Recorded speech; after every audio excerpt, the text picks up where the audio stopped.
সন্তানের জন্য দোয়া।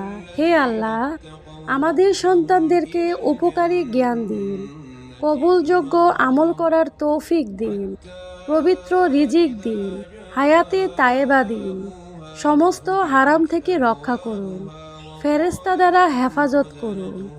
হে আল্লাহ, আমাদের সন্তানদেরকে দুনিয়ার শান্তি ও জান্নাতের উসিলা বানিয়ে দিন।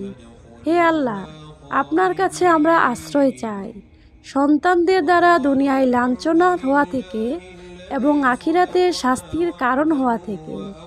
আমিন। সন্তানের জন্য দোয়া। হে আল্লাহ, আমাদের সন্তানদেরকে উপকারী জ্ঞান দিন, কবুলযোগ্য আমল করার তৌফিক দিন, পবিত্র রিজিক দিন, হায়াতে তায়েবা দিন, সমস্ত হারাম থেকে রক্ষা করুন, ফেরেশতা দ্বারা হেফাজত করুন। হে আল্লাহ,